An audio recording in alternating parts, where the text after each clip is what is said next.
கண்டேன் வானத்தின் மீது மயிலாட கண்டேன் வானத்தின் மீது மயிலாட கண்டேன்.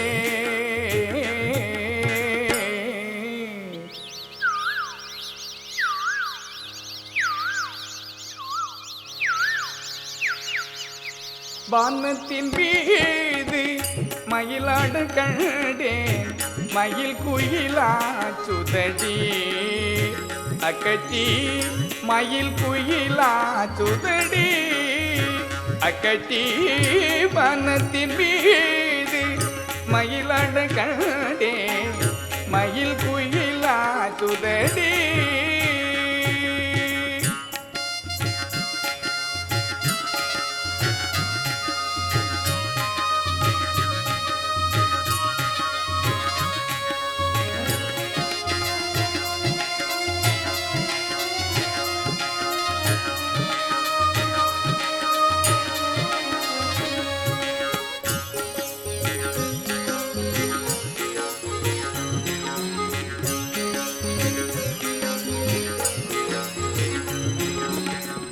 துள்ளலை விட்டு தொடங்கினேன் மன்றாடும் துள்ளலை விட்டு தொடங்கினேன் மன்றாடும் வள்ளலை கண்டேனடி அக்கச்சி வள்ளலை கண்டனடி அக்கச்சி வானத்தின் மீது மயிலாட கண்டே மயில் குயிலாச்சுதடி அக்கச்சி மயில் குயிலாச்சுதடி.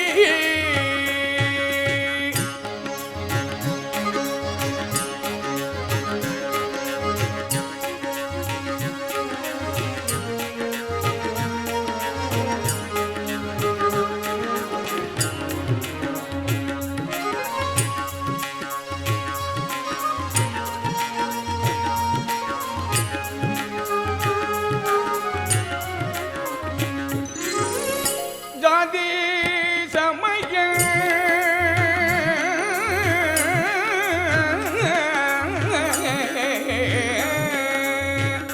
ஜாதி சமய தழகை விட்டேன் ஜாதி சமய தழகை விட்டேன் ஜாதி சமய தழகை விட்டேன் அருள் ஜோதியை கண்டேனடி அக்கச்சி ஜோதியை கண்டேனடி அக்கச்சி அருள் ஜோதியை கண்டேனடி அக்கச்சி ஜோதியை கண்டேனடி.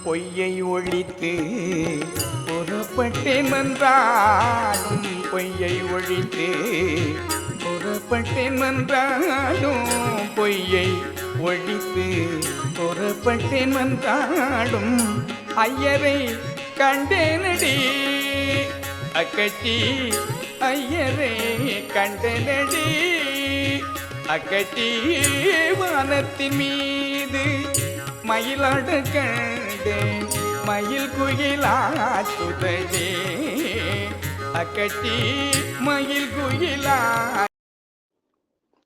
தயவு அருட்பெருஞ்சோதி அருட்பெருஞ்சோதி தனிப்பெரும் கருணை அருட்பெருஞ்சோதி. வானத்தின் மீது மயிலாட கண்டேன் மயில் குயிலாச்சுதடி அக்கச்சி மயில் குயிலாச்சுதடி. இந்த திருவருட்பா பாடலுக்கு நமது தயாநிதி சுவாமி சரவணானந்தா அவர்களுடைய உரையை பார்ப்போம். விளக்கம். அக்கச்சி என்ற சொல் அக்கை அக்கால் என்பதன் திரிபு ஆகும்.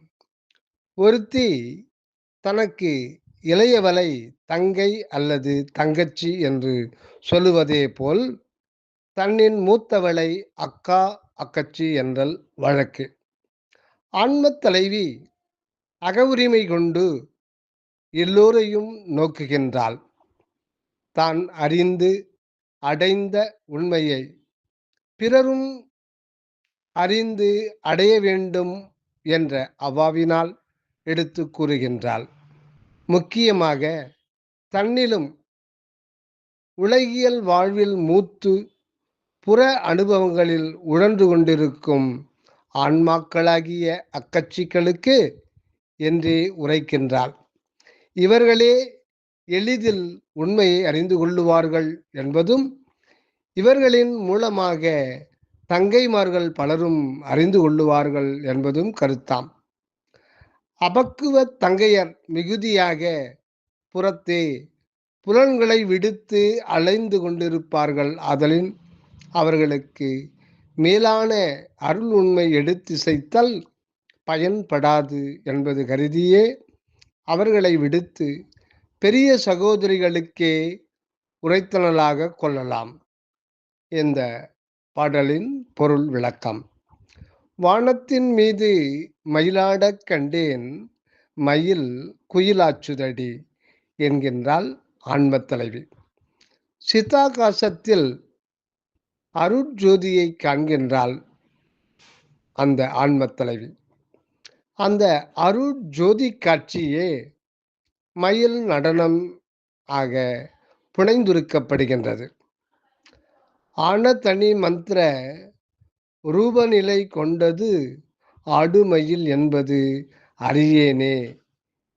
ஆனதனி மந்திர ரூபநிலை கொண்டது ஆடுமயில் என்பது அறியேனே என்றார் முன்னோரும்.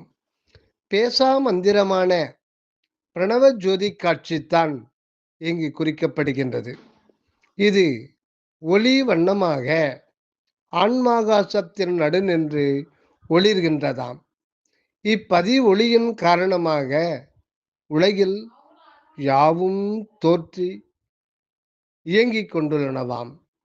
அகத்திலே பரஞ்சோதியாய் மன்னியுள்ள பதிசக்தி, அகத்தில் பரஞ்சோதியாய் மன்னியுள்ள பதிசக்தி காரணமாக புற இயக்கங்கள் உண்டாவன என அறிந்தோம்.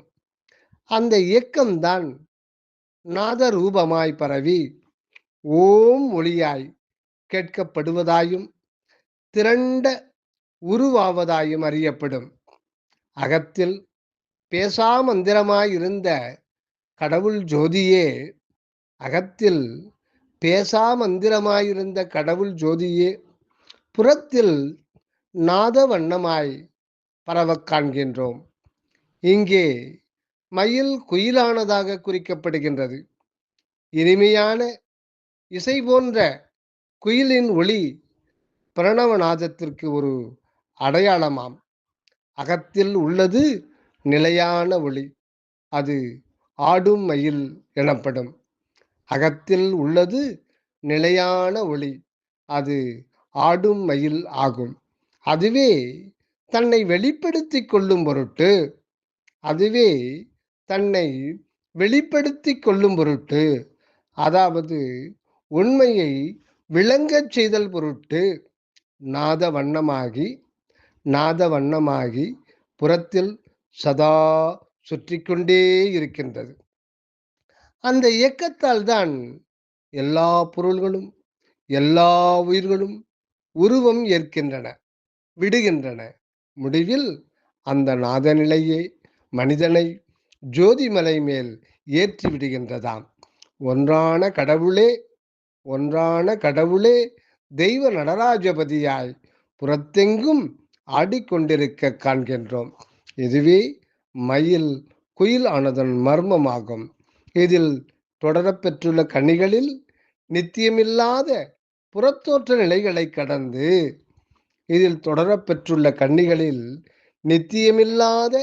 புற தோற்ற நிலைகளை கடந்து அருள் வளத்தால் அக ஒளி நிலையை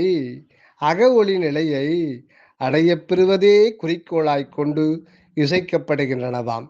சுத்த சன்மார்க்கமே அகத்தில் இருந்துதானே தொடங்கப் பெற வேண்டியுள்ளது. சுத்த சன்மார்க்கமே அகத்தில் இருந்துதானே தொடங்கப் பெற வேண்டியுள்ளது. தயவு சத்தகம் இருந்து வெளிப்படுகின்ற ஒன்றோடு இருந்து கொண்டு வாழப் பழகுக. சுத்த மெய்யுணர்வு மாத்திரமாய் அந்த மேல்நிலையில் சென்று நிலவுக. அசுத்த புலையுடல் நானெனல் விடுத்து அருட்பிரகாச திருவுரு தாங்குக. அகமிருந்து வருக அருளுடன் அனகமாக வாழ்க தயவுடன்.